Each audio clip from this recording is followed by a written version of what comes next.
Morning students, গ্র্যাজুয়েশনের পর বিশেষ করে সরকারি কলেজ থেকে জেনারেল যে সাবজেক্টগুলো আছে, মানে bachelor of arts, science, commerce, যে কোনো বিষয় নিয়ে গ্র্যাজুয়েশন করার পর স্টুডেন্টরা সবচেয়ে যে প্রবলেমটার সামনে ফেস করে আমি দেখেছি, চাকরির জীবনে প্রবেশ করার কোনো দিশা ম্যাক্সিমাম স্টুডেন্ট খুঁজে পায় না, এবং একমাত্র অপশান থাকে এটাই যে সরকারি চাকরির জন্য যে এক্সামগুলো, তার যে প্রিপারেশন নেওয়া, এটাই যেন একমাত্র অপশান হয়ে দাঁড়ায় মেজরিটি অফ স্টুডেন্টদের জন্যে। এবং সেই সরকারি চাকরি পাওয়ার যে সময়সীমা বলো, যে রাস্তা বলো এবং পসিবিলিটিস বলো, সেটা এতটাই টাফ, এতটাই অ্যাডভার্স যে সেটা কাইন্ড অফ সেই লটারি কাটার মতোই ব্যাপার হয়ে দাঁড়ায়, বিশেষ করে তাদের জন্য যারা তার আগে অবধি কোনো প্রিপারেশন নেয়নি। দেখো, অনেক স্টুডেন্ট থাকে যারা কিন্তু গ্র্যাজুয়েশন কোর্স করার সাথে সাথে এই সরকারি চাকরিগুলোতে যাতে চান্স পায় তার জন্য প্রিপারেশন স্টার্ট করে দেয়, এবং ভীষণ পরিশ্রমী হয়, তারা ভীষণ পরিশ্রমী হয়, মিনিমাম 17-18 ঘন্টা পড়াশুনো করে। তাদের ব্যাপারটা আলাদা। কিন্তু তোমরা যারা এরকম ভেবে গ্র্যাজুয়েশন করেছো একটা সরকারি কলেজ থেকে, বিশেষ করে যে পাস করলেই বোধহয় কিছু একটা হয়ে যাবে এবং চাকরি পেয়ে যাব, কোথাও না কোথাও চাকরি পেয়ে যাব, এরকম একটা ধারণা, যে গ্র্যাজুয়েশনটা হোক তারপর চাকরিটা পেয়ে যাব, এরকম ধারণা নিয়ে তোমরা অনেকেই গ্র্যাজুয়েশন করেছো। এবং এটা ঠিক, এটা বাস্তব যে যে সমস্ত সরকারি কলেজে এই বিএ, বিএসসি, বিকম এই টাইপের ডিগ্রি অফার করে, সেটা যে কোনো স্ট্রিম নিয়েই হতে পারে। হ্যাঁ, সে BSc in physics, biology, math, কোনো অনার্স নিয়ে হতে পারে, বা বিকমের ক্ষেত্রে ইকোনমিক্স বা অ্যাকাউন্টেন্সি, যে কোনো অনার্স নিয়ে হতে পারে। ব্যাচেলর অফ আর্টসের ক্ষেত্রে হিস্ট্রি, ইংলিশ, বাংলা, যে কোনো অনার্স নিয়ে হতে পারে। তো সেটা কোনো ম্যাটার করে না। কিন্তু বেসিক্যালি সরকারি কলেজ থেকে কিন্তু প্লেসমেন্টের সাপোর্ট পাওয়া যায় না, কারণ সরকারি কলেজে অ্যাকচুয়ালি পড়াশুনোর জন্যই, মানে সেই কলেজগুলো তৈরি যে যাতে ভালো করে স্টুডেন্টরা শেখে, পড়াশুনোটা করে, বিশেষ করে থিওরিটিক্যাল যে নলেজ সেটা বেটার পায়। তার জন্যই কিন্তু সরকারি কলেজগুলোর পরিকাঠামো তৈরি, বিশেষ করে এই সমস্ত ডিগ্রি কলেজগুলো। তো যে কারণে সেই কলেজগুলোর মধ্যে কোনো প্লেসমেন্ট বা ট্রেনিং প্লেসমেন্ট ডিপার্টমেন্ট বলে একটা ডিপার্টমেন্ট সেটাই নেই, যেটা কিনা অন্যান্য প্রাইভেট কলেজগুলোয় থাকে। ওকে, এবার প্রাইভেট কলেজে অ্যাডমিশন নেওয়াটাও মেজরিটি অফ স্টুডেন্টদের পক্ষেই সম্ভব হয়ে ওঠে না, কারণ একটা হিউজ ফিজের ব্যাপার থাকে, যেটা সরকারি কলেজে অনেক অনেক কম। তো এবার তোমরা যারা গ্র্যাজুয়েশন করেছো এরকম সরকারি কলেজ থেকে এবং প্লেসমেন্টের কোনো সাপোর্ট পাচ্ছ না, এবং ওই সরকারি চাকরির জন্য যে প্রিপারেশন সেটাও মানে আইডিয়া পেয়ে গেছো, এটা বুঝতে পেরেছো, এরকম একটা আনসার্টেনিটির মধ্যে, অ্যাডভার্স সিচুয়েশনে আমি এই জায়গায়, মানে ওই সরকারি চাকরির জন্য পরীক্ষা, ওই জন্য আমি মোটিভেটেড নয়, এরকম যদি তোমার মনে হয়, তাহলে আদার অপশান কি কি আছে? তো আদার যে অপশানগুলো আছে তার মধ্যে সবচেয়ে ভালো আমি যে অপশানটা সেটা নিয়েই তোমাদের আলোচনা করব, সেটা হচ্ছে হায়ার স্টাডি করা।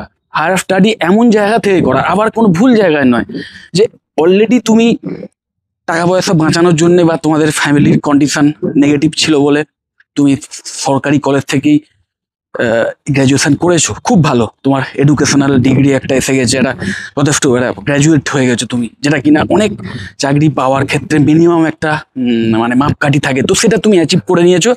এর পরের পালাটা যেটা হবে, হায়ার স্টাডির মাধ্যমে যদি তুমি অ্যাচিভ করতে চাও, তাহলে সেক্ষেত্রে আমি তোমাদের বলবো এমন কোনো প্রফেশনাল পোস্ট গ্র্যাজুয়েশন কোর্স বাছো যেটা কিনা তোমাকে জব রেডি করে তুলবে, এবং এমন কলেজ বাছো যেটা কিনা তোমাকে প্লেসমেন্ট পেতে এক্সট্রা একটা হেল্প করবে, সাপোর্ট দেবে। সেই কলেজেই যাতে প্লেসমেন্ট টিম থাকে, সেই কলেজ থেকেই যাতে প্লেসমেন্টের অ্যাসিস্ট্যান্সটা পাওয়া যায়, যেটা কিনা ভীষণ ইম্পর্টেন্ট।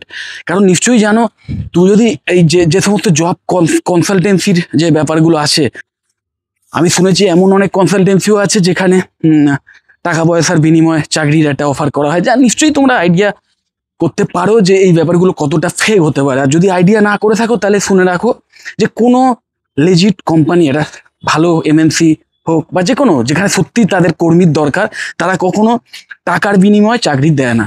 ওকে, তো এই ব্যাপারটা থেকে বেরিয়ে আসতে হবে। বেসিক্যালি তারা চাকরি দেয় তোমার স্কিল দেখে, যাতে তারা তোমাকে হায়ার করে, তোমাকে চাকরি দিয়ে তারা নিজেদের যে ব্যবসা সেটাকে যাতে আরো বেটার জায়গায় নিয়ে যেতে পারে।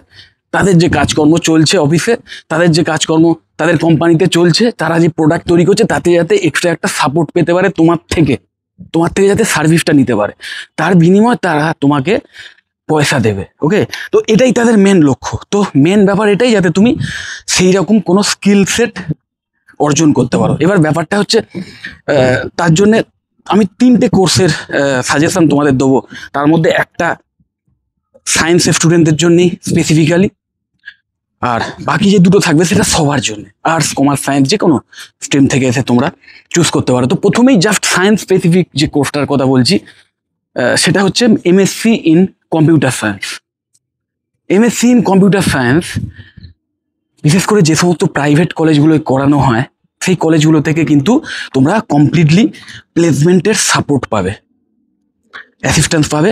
এবং নিশ্চয়ই তোমরা যারা সায়েন্সের স্টুডেন্ট, যারা অলরেডি বিএসসি করেছো এবং বিএসসি করার সময় ফিজিক্স বা ম্যাথামেটিক্স ছিল, অথবা কম্পিউটার সায়েন্স নিয়ে পড়েছো, হ্যাঁ, তো এই ব্যাপারগুলো নিয়ে যারা অলরেডি গ্র্যাজুয়েশন করেছো সরকারি কলেজ থেকে হলেও, কিন্তু আলটিমেটলি তোমাদের এই ফিজিক্স, ম্যাথামেটিক্স অথবা কম্পিউটার সায়েন্সের উপর নলেজ আছে, তাদের জন্য কিন্তু আইডিয়াল কোর্স হতে পারে। ইভেন তুমি যদি এক লাইনের কোডিংও কোনোদিন না করে থাকো গ্র্যাজুয়েশন করার সময়, তাহলে খুব একটা অসুবিধা তোমাদের ক্ষেত্রে হবে না। কারণ মাথায় রাখবে, ওই ম্যাথামেটিক্যাল যে স্কিল সেট, ম্যাথামেটিক্সের যে মাইন্ডসেট তোমার মধ্যে এসে গেছে, বা তোমার যেটুকু নলেজ এসে গেছে গ্র্যাজুয়েশন লেভেল অব্দি, ওরকম একটা হায়ার ম্যাথামেটিক্সের একটা দখল তোমার এসে গেছে, বা ইকুয়েশনের একটা দখল এসে গেছে, একটা লজিক্যাল মাইন্ড হয়ে গেছে। ওটাই কিন্তু দরকার একজন কোডারের, একজন প্রোগ্রামারের। এবং এমএসসি ইন কম্পিউটার সায়েন্সে অ্যাডভান্স লেভেলে এই ব্যাপারগুলোর আলাদা করে নলেজ দেওয়া হয়। এবং একদম মানে যেগুলো বিশেষ করে প্রাইভেট কলেজে যে কারিকুলাম ফলো করা হয় এমএসসি ইন কম্পিউটার সায়েন্সের মতো কোর্সে, সেখানে কিন্তু একদম মানে ইন্ডাস্ট্রিতে এই মুহূর্তে যে সমস্ত স্কিলগুলোর বেশি ইম্পর্টেন্স আছে আইটি সেক্টরে, যে সমস্ত ডোমেনে কাজ হচ্ছে, সেই বিষয়তেই কিন্তু টু দি পয়েন্ট নলেজ দেওয়া হয়, স্কিল সেট বিল্ড করে দেওয়া হয়। মানে সেই বিষয়তে ট্রেনিংও পেয়ে যাবে, প্র্যাকটিক্যাল ট্রেনিং। ওকে, এবং ফাইনাল ইয়ারে গিয়ে প্লেসমেন্টের সাপোর্ট তো পাবেই। ওকে, তো অবশ্যই তোমরা যারা সায়েন্সের স্টুডেন্ট, ফিজিক্স, ম্যাথামেটিক্স অথবা কম্পিউটার সায়েন্সের মধ্যে কোনো একটা সাবজেক্ট ছিল, বা সবগুলোই ছিল, তাহলে আরও ভালো। তাহলে অবশ্যই তোমরা MSc in computer science choice করো। এক্সট্রা একটা নলেজ নিয়ে, একটা জব রেডিনেস নিয়ে, স্কিল সেট বিল্ড করে তোমরা কিন্তু ওই কলেজের যে প্লেসমেন্ট সাপোর্ট, তার সাপোর্টেই কিন্তু তোমরা একটা ভালো এমএনসিতে চাকরি পেয়ে যেতে পারো। তো অবশ্যই এটা কিন্তু একটা ভালো অপশন তোমাদের জন্য। এবার আর্টস আর কমার্সের স্টুডেন্টদের জন্য বা সায়েন্সের স্টুডেন্টদের জন্য এই অপশন দুটো খোলা। লাস্টের যে দুটো কোর্সের কথা বলবো, তার মধ্যে প্রথমেই বলবো MSc in media science. MSc in media science বিশেষ করে যারা আর্টসের স্টুডেন্ট বা কমার্সের স্টুডেন্ট বা সায়েন্সের স্টুডেন্ট, এবং যাদের মধ্যে ক্রিয়েটিভিটির নিয়ে কিছু করার ইচ্ছা আছে, পাবলিক রিলেশনশিপ অফিসার হওয়ার ইচ্ছা আছে, ভালো কথা বলতে পারে, অলরেডি যে কোনো টপ লেভেলের এমএনসিতে পিআর টিমের একটা ভীষণ ইম্পর্টেন্স আছে, যারা কিনা বিভিন্ন মানে কর্পোরেট সংস্থার মুখ হিসেবে কাজ করে, মুখপাত্র হিসেবে কাজ করে বলতে পারো। তো সেই জায়গাতে চাকরি পাওয়ার জন্য কিন্তু আদর্শ কোর্স হতে পারে এই এমএসসি ইন মিডিয়া সায়েন্স। এছাড়াও একদম জার্নালিজমের দুনিয়াতে গিয়ে সেই জার্নালিজমের যত রকমের কাজকর্ম আছে, অ্যাঙ্কর হওয়ার ক্ষেত্রে হোক, জার্নালিস্ট হওয়ার ক্ষেত্রে হোক, এডিটর হওয়ার ক্ষেত্রে হোক, যত রকম এই কাজকর্মগুলো, সেইগুলোর বিষয়ে স্কিল সেট দেওয়া হয়। প্লাস ডিজিটাল মার্কেটিং শেখানো হয়।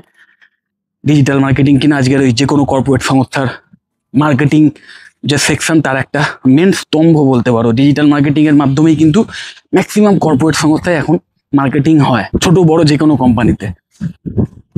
তো সেটাও শেখানো হয়, এবং অবশ্যই গ্রাফিক ডিজাইনিং নিয়ে ইনডেপথে নলেজ দেওয়া হয়।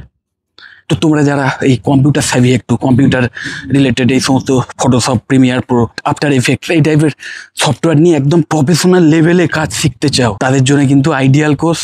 এবং ওই যেটা বললাম, অবশ্যই জার্নালিজম লাইনে গিয়েও কাজ করতে পারবে, বা যে কোনো কর্পোরেট সংস্থায় গিয়ে ডিজিটাল মার্কেটিং অথবা পাবলিক রিলেশনশিপ অফিসার হিসেবে টপ ম্যানেজমেন্ট লেভেলে কিন্তু চাকরি পেতে পারো, হায়ার ডেজিগনেশন নিয়ে। এবং স্যালারিও কিন্তু ভীষণ ঝাঁতকতকে হয় এই সমস্ত ডেজিগনেশনে। ওকে, তো অবশ্যই তোমরা কিন্তু এই কেরিয়ার অপ্ট করতে পারো। এবার লাস্টে এমন একটা কোর্সের নাম বলবো, যে কোর্সটা কিনা ওই A to Z সবার জন্যই ওপেন থাকে, এবং আমি ইনসিস্ট করি এই কোর্স করার জন্য। কারণ এই কোর্সটা না কর্পোরেট দুনিয়ার একদম মানে হাইয়েস্ট লেভেল অবধি পৌঁছতে তোমাকে কিন্তু হেল্প করবে।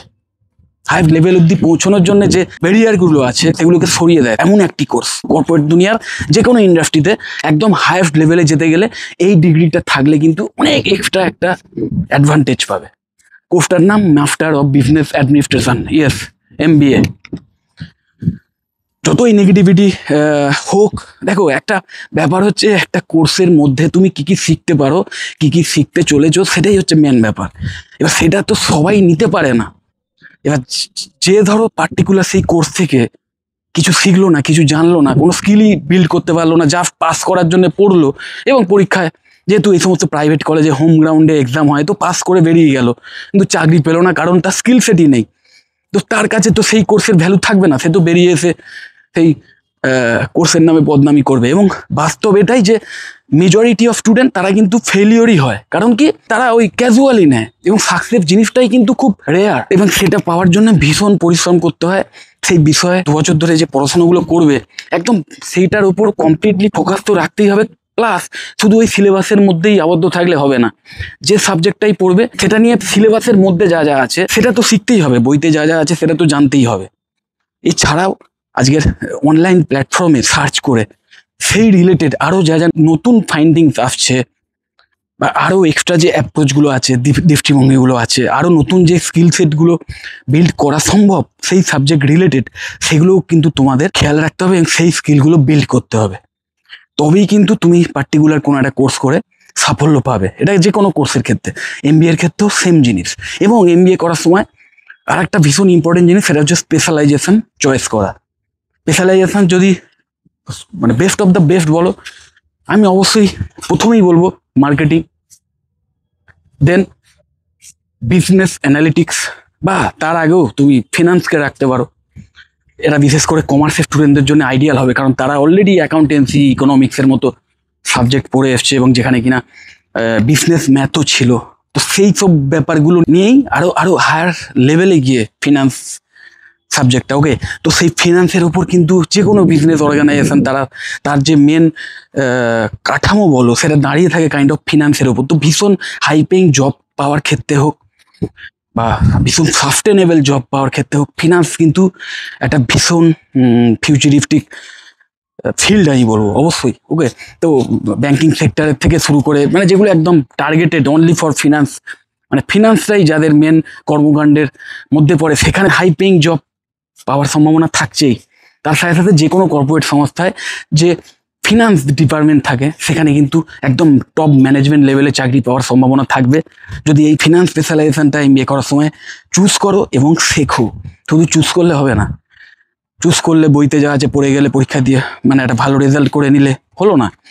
তোমাকে বেসিক্যালি সেখান থেকে মেন ইনসাইটগুলো নিতে হবে, মেন যে স্কিল সেট সেগুলো বিল্ড করতে হবে, তবেই কিন্তু সেই বিষয়বস্তুর ওপর তোমার দখল আসবে, এবং তাহলে তুমি অবশ্যই ভালো জায়গায় চাকরি পাবে। এবং অবশ্যই এই মার্কেটিং, ফিনান্স, বিজনেস অ্যানালিটিক্স, আরও কিছু মানে একদম ইন্ডাস্ট্রি স্পেসিফিক কিছু স্পেশালাইজেশন আছে। তার মধ্যে আমি বলবো best of the best health care management.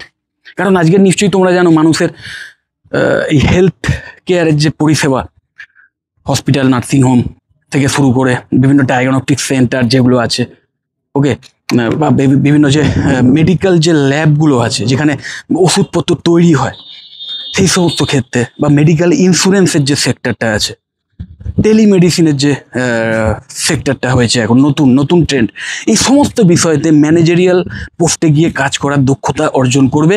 এবং এই প্রত্যেকটা জায়গা বা এই প্রত্যেকটা ক্ষেত্র কতটা ইম্পর্টেন্স, কতটা ফিউচারিস্টিক, সেটা আলাদা করে আর বলার অপেক্ষা রাখে না। কারণ এইগুলো মানুষ যতদিন থাকবে ততদিন হেলথ কেয়ারের যে পরিষেবা সেটা লাগবেই। তো এই ইন্ডাস্ট্রি কখনোই কিন্তু ইন ফিউচার কখনোই এগুলোতে কোনোদিন ডাউনফল আসার সম্ভাবনা নেই। যত দিন যাবে বরং আরও রিকোয়ারমেন্ট বাড়বে। তো অবশ্যই তোমরা কিন্তু এই হেলথ কেয়ার ম্যানেজমেন্ট, এই পার্টিকুলারলি এই স্পেশালাইজেশন চুজ করতে পারো। এবার কোথা থেকে এমবিএ করবে? এমবিএ করার ক্ষেত্রে আমি তোমাদের সাজেস্ট করব, যদি অলরেডি গ্র্যাজুয়েট হয়ে থাকো তাহলে ক্যাটের মতো এক্সামের জন্য, ক্যাট তো সামনেই আছে, এই নভেম্বরের দিকে হয়, তার জন্য কিন্তু খুব বেশি সময় নেই। তো এই টাইমের মধ্যে যদি ক্যাটের এক্সাম দিতে, মানে এতটা সময় ক্যাটের এক্সামের জন্য প্রিপারেশন নিয়ে যদি দেওয়ার মতো মেন্টালিটি থাকে, তাহলে অবশ্যই প্রিপেয়ার ফর ক্যাট। কিন্তু মাথায় রাখবে, ক্যাটের এক্সাম দিয়ে ক্র্যাক করে তারাই যারা কিন্তু অনেক আগে থেকে প্রিপারেশান নেয়। মিনিমাম 1-2 বছরের প্রিপারেশান নিয়ে কিন্তু ক্যাটের এক্সাম দিতে পারলে বেটার হয়, এবং খুব ইন্টেন্সিভ, খুব কম্পিটিটিভ হয়। নিশ্চয়ই তোমরা জানো, ক্যাটের এক্সাম দিয়ে একদম আইআইএম এর মতো কলেজে চান্স পাওয়াটা কিন্তু সত্যিই ভীষণ টাফ। মানে ওই কম্পিটিশানটা ভীষণ হাই, এবং শুধু কম্পিটিশান হাই নয়, ফিজটাও কিন্তু প্রায় 30 লাখের কাছাকাছি, কিছু কিছু কলেজে আরও বেশি হয়। সো এবং অবশ্যই আইআইএম ছাড়া অন্যান্য যে টপ লেভেলের এক্সেলআই মতো আরও যে সমস্ত প্রেস্টিজিয়াস একদম অল ওভার ইন্ডিয়া যে প্রেস্টিজিয়াস বি স্কুলগুলো আছে, সেখানেও ফিস কিন্তু ভীষণ আকাশ ছোঁয়া হয়। তো সেই ফিসটা প্লাস ওই রকম একটা হিউজ কম্পিটিটিভ এক্সাম দেওয়ার মেন্টালিটি যদি না থাকে বা অতটা সময় ওয়েস্ট করার ইচ্ছে যদি না থাকে, তাহলে আমি বলবো এই বছরই তোমরা অ্যাডমিশান নিয়ে নিতে পারো। এখনই অ্যাডমিশান চলছে বিভিন্ন আমাদের প্রাইভেট যে এমবিএ কলেজগুলো আছে আমাদের ওয়েস্ট বেঙ্গলে, ম্যাকআউট অ্যাফিলিয়েটেড কলেজগুলো বিশেষ করে, সেই কলেজগুলোতে কিন্তু অলরেডি অ্যাডমিশান মানে চলছে। তো তোমরা অবশ্যই জেই ম্যাট যেটা এক্সাম বা ম্যাট জিম্যাট বলে একটি এক্সাম আছে, নিশ্চয়ই তোমরা জানো। সেই জিম্যাট এক্সাম কিন্তু এমন একটা এন্ট্রান্স এক্সাম যেটার মাধ্যমে শুধু তুমি আমাদের দেশে নয়, মানে ইন্টারন্যাশনাল যে এমবিএ কলেজগুলো আছে সেখানেও কিন্তু অ্যাডমিশনের সুযোগ পাবে। এবং জিম্যাটের এক্সাম কিন্তু বছরে প্রায় 3-4 বার করে দেওয়া যায়।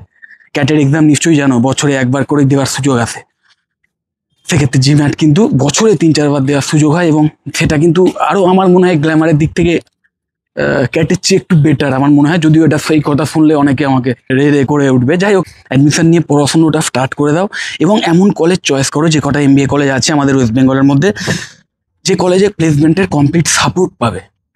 ওকে, এবং পড়াশোনাটা ভালো হয় এবং ওই যে কটা আমি স্পেশালাইজেশন বললাম সেই স্পেশালাইজেশনগুলো যেন থাকে, এটাও খুব ইম্পর্টেন্ট। ওকে, যে সমস্ত স্টুডেন্টরাই সারা বছর ঠিকঠাক পড়াশোনা করে, সিরিয়াস থাকে এবং একটু এক্সট্রা পুশ দেয়, নিজের সফট স্কিলটাকে উন্নত করে। আর এমবিএর ক্ষেত্রে এক্সট্রা ইম্পর্টেন্ট এটা, যে তোমার সফট স্কিলটাও যেন ঠিকঠাক থাকে। এইগুলো যদি খেয়াল রাখতে পারো এবং এগুলো যারা রাখে তারা কিন্তু আলটিমেটলি ফাইনাল ইয়ারে গিয়ে একটা চাকরি পেয়ে যায়। এবং মাথায় রাখবে, এমবিএ এমন একটা কোর্স, যে কোর্সটা তোমাকে কোনো একটা বিজনেস অর্গানাইজেশন কীভাবে রান করাতে হয় না, তার মানে সমস্ত কিছু শিখিয়ে দেয়। কারণ এমবিএ তুমি যে স্পেশালাইজেশনে নাও সেটার উপর তো এক্সট্রা একটা নলেজ পাবেই। এছাড়াও একদম ফার্স্ট ইয়ারে যে প্রথম 2টো সেমিস্টারে কিন্তু কোনো স্পেশালাইজেশনের ব্যাপার থাকে না। যে কোনো বিজনেস অর্গানাইজেশনের যে কটা ডিপার্টমেন্ট আছে সমস্ত ডিপার্টমেন্টে বিষয়ে কিন্তু ইন ডেপথে নলেজ দেওয়া হয়, যে কীভাবে সেই ডিপার্টমেন্টগুলো চলে একে অপরের সঙ্গে, কীভাবে সেই ডিপার্টমেন্টগুলো সাযুজ্য বজায় রেখে কাজকর্ম চালায়, সেই সমস্ত ব্যাপারে একটা ওভারঅল নলেজ দেয়। যে কারণে তুমি যে কোনো বিজনেস অর্গানাইজেশন চালানোর জন্য যে দক্ষতার প্রয়োজন সেটা কিন্তু অর্জন করে ফেলো অলরেডি, যারা সিরিয়াসলি পড়াশোনাটা করে।